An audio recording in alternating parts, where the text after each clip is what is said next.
یہاں تک کہ امام غزالی رحمۃ اللہ تعالیٰ علیہ نے ایک واقعہ ایسا بھی لکھا ہے، وہ پڑھنے کے بعد مجھے بڑی حیرت ہوتی ہے۔ ایک بزرگ تھے، 30 سال تک انہوں نے پہلی صف میں کھڑے ہو کر نماز ادا کی، 30 سال تک ایک بھی نماز ان کی تکبیر اولا بھی نہیں چھوٹی امام کے پیچھے۔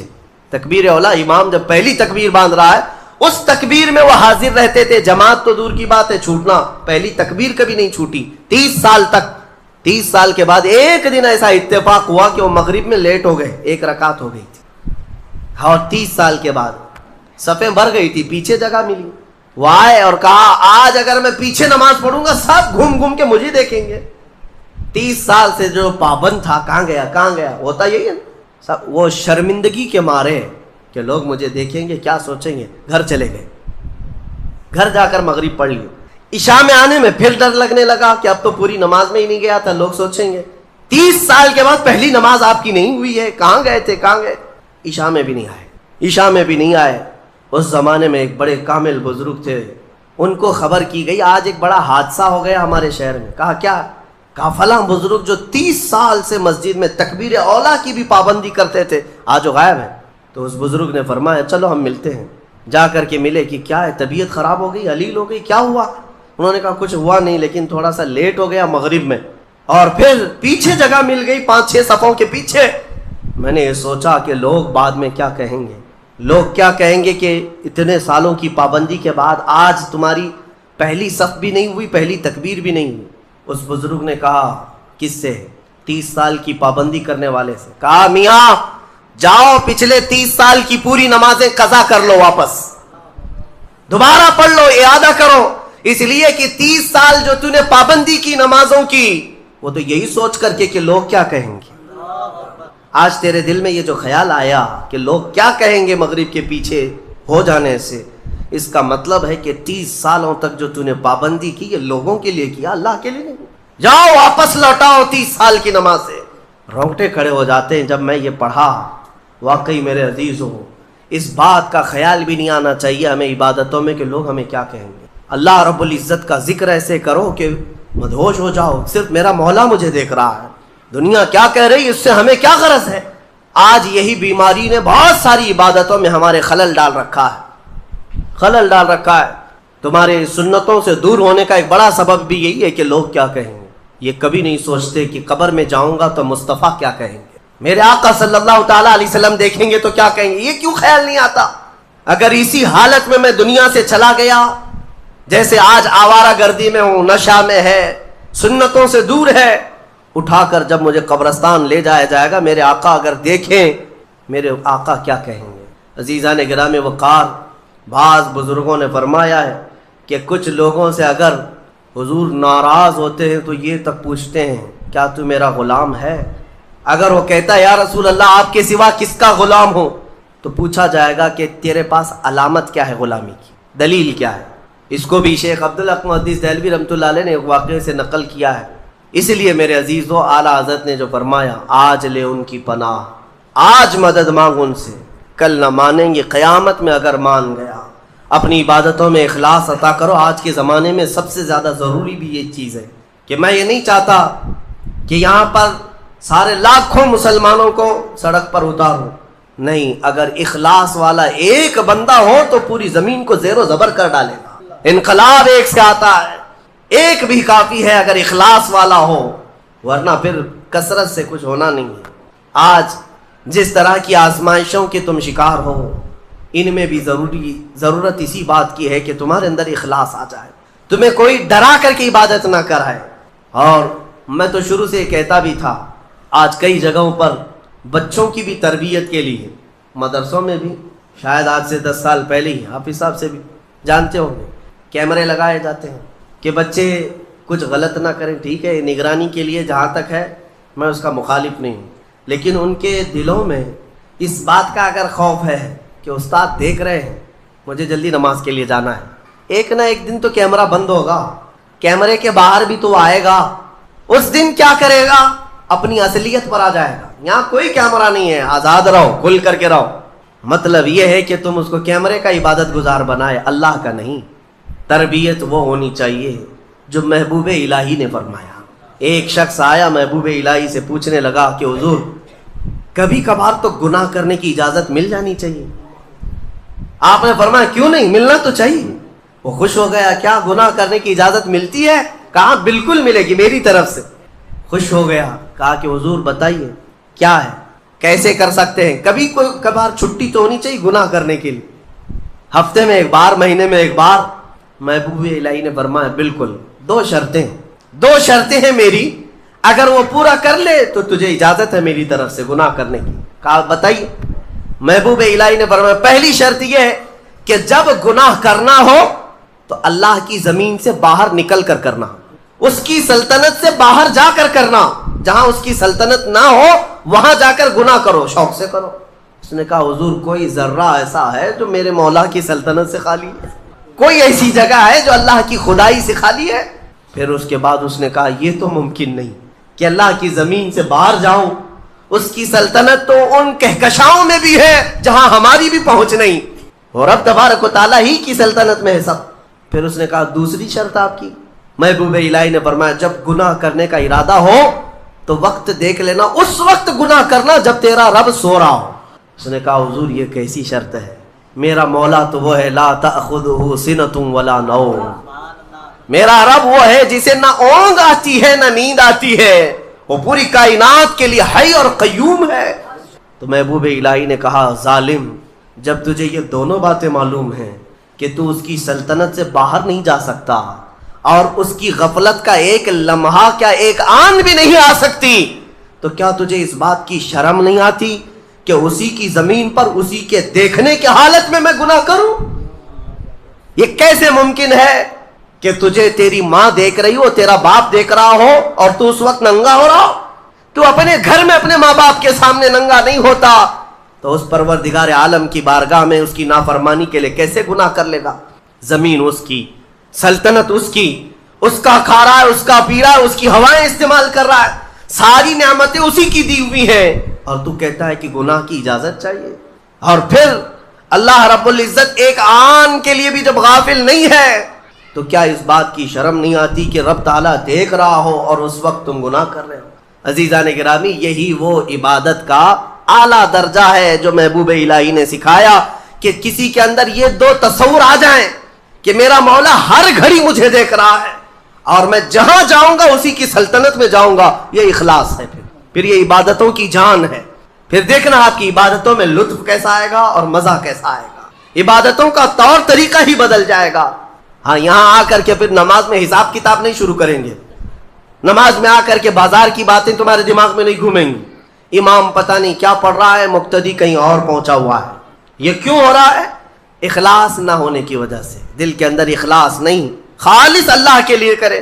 حضرت حاتم اصم بڑے بزرگ ہیں, اور وہ نماز کے لیے کھڑے ہوتے تو ان کے بدن کے جو بال ہیں نا وہ اتنے کڑک ہوتے تھے کہ کپڑے سے باہر آ جاتے تھے, رونگٹے ان کے جو کھڑے ہوتے کپڑوں سے باہر آتے تھے, ان کا جسم پیلا پڑ جاتا تھا. جب اذان ہوتی تھی تو ان سے پوچھا گیا کہ آپ اتنا کیوں ڈرتے ہیں؟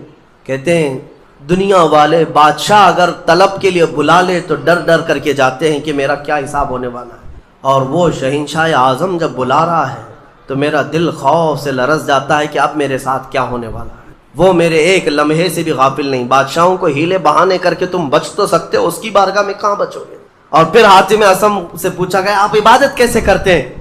وہ کہتے ہیں میں جب نماز کے لیے کھڑا ہوتا ہوں تو تصور میرا یہ ہوتا ہے کہ ادھر بھی دوزخ ہے ادھر بھی دوزخ ہے, دونوں طرف گڑھے ہیں اور سامنے جنت ہے, اللہ رب العزت کی رضا ہے اور پیچھے ملک الموت انتظار میں ہے. اس تصور کے ساتھ میں نماز پڑھتا ہوں کہ اگر ہلوں گا تو ادھر جہنم کا گڑھا ہے, ادھر ہل گیا تو ادھر جہنم کا گڑھا ہے, مجھے بڑھنا ہے میرے مولا کی رضا کی طرف, اور ملک الموت اتنے قریب آ کر کھڑا ہے کہ گردن پہ ہاتھ رکھا ہے, اس لیے میں اپنی ہر نماز کا ہر سجدہ آخری سمجھتا ہوں, اس کے بعد شاید ملک الموت مجھے اٹھا لیتا. تو جب میں سجدے میں جاتا ہوں تو مولا کو منائے بغیر اٹھتا نہیں کہ مولا ہو سکتا ہے اس کے بعد پھر میرا سجدہ ہو یا نہ ہو, اسی سجدے میں تو مان جا مجھے مغفرت فرما. موت کا دن سب سے سخت دن ہے, سب سے سخت دن ہے. موت کس طرح سے آتی ہے پتہ ہے؟ فرمایا گیا جیسے ریشم کے کپڑے کو کانٹوں کی جھاڑی پر ڈال دو اور کپڑا کھینچو, کپڑے کے تار تار نکلتے جائیں گے. فرمایا گیا ملک الموت روح نکالنے کے لیے جب آتے ہیں تو اسی طرح سے روح نکالتے رہتے ہیں، انگلیوں سے، پیروں کی، ہاتھوں کی انگلیوں سے، ناخنوں سے روح نکلتی نکلتی آتی ہے، ایک ایک جوڑ سے روح نکلتی ہے، یہاں تک کہ ناک تک اس کو کھینچ کر کے لایا جاتا ہے۔ اور قرآن میں اللہ فرماتا ہے تم اگر دیکھو گے کہ روح کیسی نکالی جا رہی ہے، یضربون وجوہہم وادبارہم، فرشتے آتے ہیں پیٹھ پر، پیچھے مارتے ہیں، زور زور سے مارتے ہیں اور پیشانیوں پر مارتے ہیں اور یہ کہتے ہیں اے نکل جا روح۔ اللہ فرماتا ہے تم اگر دیکھو گے کہ فرشتے کس طرح روح نکالتے ہیں تو کانپ کر رہ جاؤ گے، مار مار کر کے روح کو نکالا جاتا ہے۔ اور یہ چھوٹا سا وقت نہیں ہے، ادھر جھٹکا لگا ادھر موت ہو گئی، لمبا پروسیس ہے، اس سے جو گزرتا ہے وہی بتا سکتا ہے۔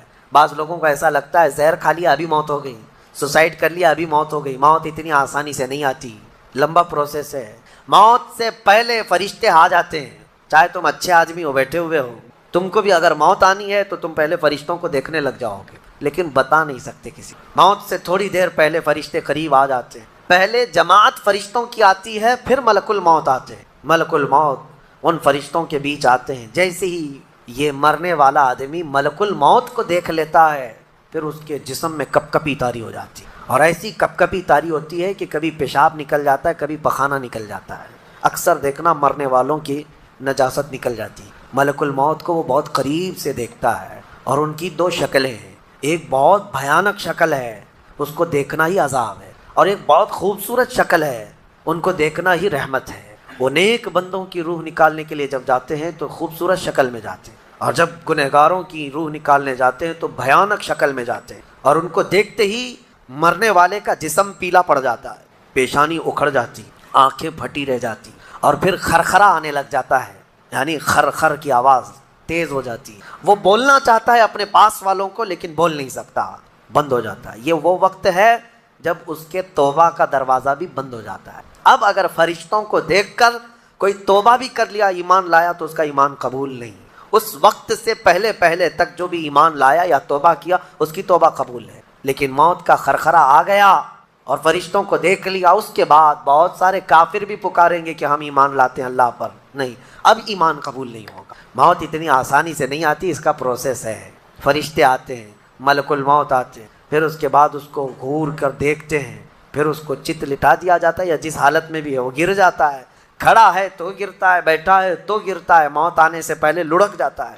یہ ضروری بھی نہیں ہے کہ آج میں اپنے آپ کو سنبھال کر بیٹھا ہوں، اگر میری موت آنی ہے اسی کرسی سے گر جاؤں، اسی جگہ سے ہم گر جائیں گے۔ اور اس کے بعد ملک الموت روح کھینچنا شروع کرتے ہیں، پیروں کے ناخنوں سے لے کر، ہاتھوں کے ناخنوں سے لے کر، اس کے جسم کے ہر حصے سے لے کر ناک تک کھینچتے ہوئے لاتے ہیں، اور اس کے بعد جب پوری روح نکل جاتی ہے وہ لے کر کے چلتے رہتے ہیں، اور مردہ ان کو جاتے ہوئے دیکھتا رہتا ہے، آنکھیں سب سے لاسٹ میں کھلی رہتی، کسی بھی مرنے والے کی آنکھیں بند نہیں رہتی، کھلی رہتی، وہ دیکھتا رہتا ہے۔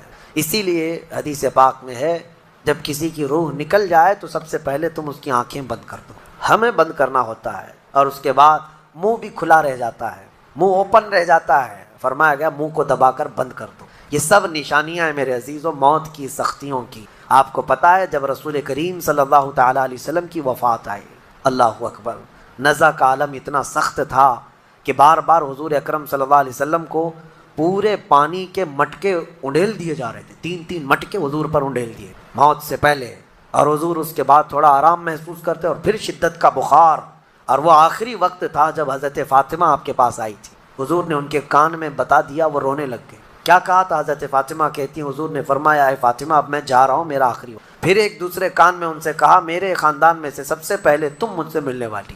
آج یوم فاطمہ بھی ہے، سیدہ کائنات کا آج یوم وصال ہے، 4 رمضان المبارک۔ تو رسول کریم صلی اللہ تعالیٰ علیہ وسلم حضرت عائشہ صدیقہ کے سینے سے سر لگا کر لیٹے ہوئے تھے۔ حضرت عائشہ فرماتی ہیں سنو مجھے پتہ ہی نہیں تھا، حضور حضرت عائشہ سے زیادہ محبت کرتے تھے، اسی لیے آخر وقت میں حضرت عائشہ کے ہی حجرے میں رہنے لگے، باقی دوسری بیویوں کیا نہیں جاتے۔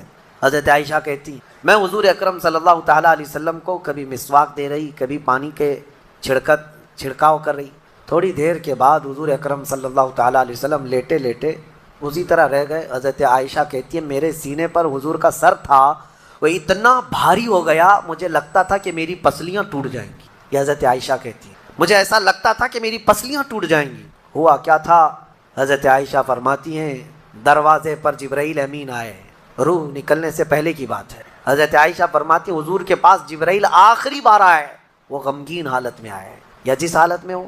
حضرت رسول کریم صلی اللہ علیہ وسلم سے عرض کرنے لگے، یا رسول اللہ، دروازے پر موت کا فرشتہ کھڑا ہے، آپ کی اجازت چاہتا، اگر آپ اجازت دے دیں تو وہ آئے گا اور آپ کی روح پاک کو اللہ کے حضور لے جائے۔ اور یا رسول اللہ، آج سے پہلے اس فرشتے نے کسی سے اجازت نہیں لی اور قیامت تک کسی کی روح نکالنے کے لیے وہ اجازت لے گا بھی نہیں، یہ صرف رسول پاک کی خصوصیت۔ حضور نے فرمایا آنے دو، ملک الموت آئے، اور جب حضور کی اجازت سے روح نکالی تو حضرت عائشہ کہتی ہیں اتنا بھاری ہو گیا تھا سر کہ مجھے لگتا تھا کہ میری پسلیاں ٹوٹ جائیں گی سینے کی۔ اور اس کے بعد حضرت عائشہ فرماتی ہیں میں نے حضور کے سر مبارک کو نیچے کی طرف کیا، مجھے پتہ بھی نہیں تھا کہ حضور کا انتقال ہوا، میں حضور اکرم صلی اللہ علیہ وسلم سے باتیں کرنے میں مصروف تھی، اسی میں حضرت ابو بکر صدیق حجرے میں آئے، پوچھا عائشہ کیا حال ہے حضور؟ حضور اکرم صلی اللہ علیہ وسلم کو دیکھا حضرت ابو بکر نے اور پیشانی مبارکہ پر ہاتھ رکھا تو وہ بہت ٹھنڈی تھی، ماتھے کو بوسہ دیا اور ایک آہ بھری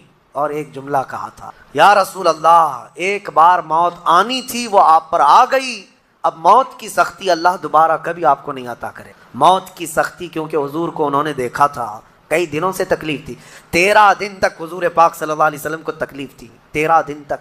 حضرت ابو بکر کہتے ہیں یا رسول اللہ، اب موت کی سختی دوبارہ کبھی نہیں آئے گی، جو اللہ کا وعدہ تھا وہ پورا ہو گیا۔ پورا کھل کر کے رو بھی نہیں پا رہے تھے ابو بکر صدیق اور اپنے اندر دبا بھی نہیں پا رہے تھے۔ موت کی سختی انہوں نے دیکھا اور اس کے بعد کہا اے عائشہ کیا دیکھ رہی ہو، اللہ کے رسول ہم سے رخصت ہو چکے ہیں۔ پھر انہوں نے آ کر مسجد میں اعلان کیا اے لوگو، اللہ کے نبی کا انتقال ہو چکا۔